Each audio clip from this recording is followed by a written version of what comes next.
This clip is called Working Together Around Transition to School. It's the third in a series of short video clips which follow a child with a disability's transition to school.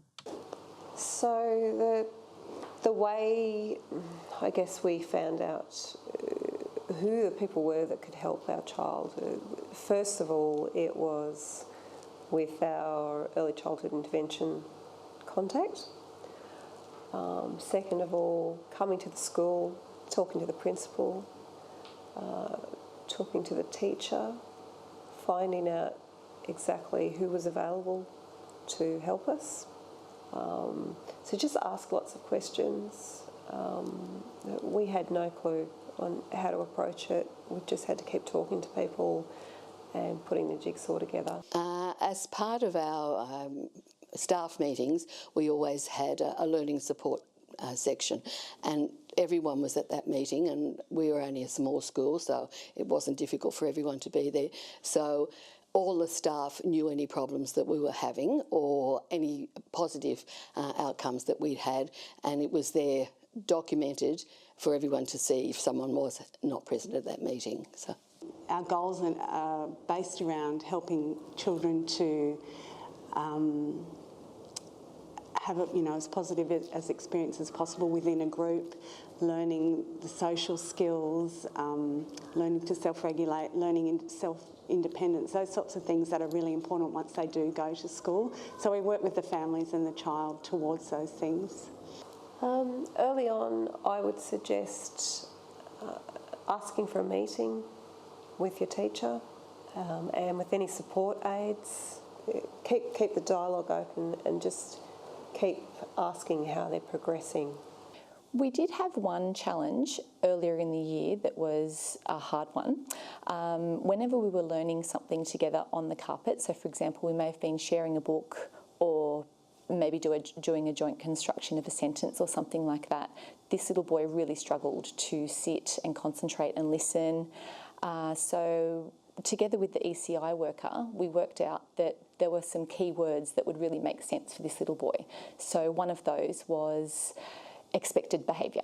So it's expected that we sit here together now and do this writing or listen to this book. So it would just help him to focus and to engage in that learning that we were doing at that time. examples of working with the parents to assist with this child's transition into school was that we were constantly on email with the parents, and a lot of informal meetings, now, which is not always easy in a small school, but it was never a problem for us to meet with the parent or for the parent to meet with us.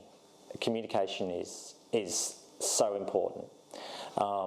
The identification of all the bits of information can only be done with active communication with both the parent, with the community, the greater community, with the individual support needs within the department, and also with the teachers within the school. It's about providing learning and support to teachers within schools that can research, target particular needs, and an ECI key worker would be an integral part of that. And they would come into the school and work with the class specifically, and the benefits also would obviously flow over to other teachers within the school.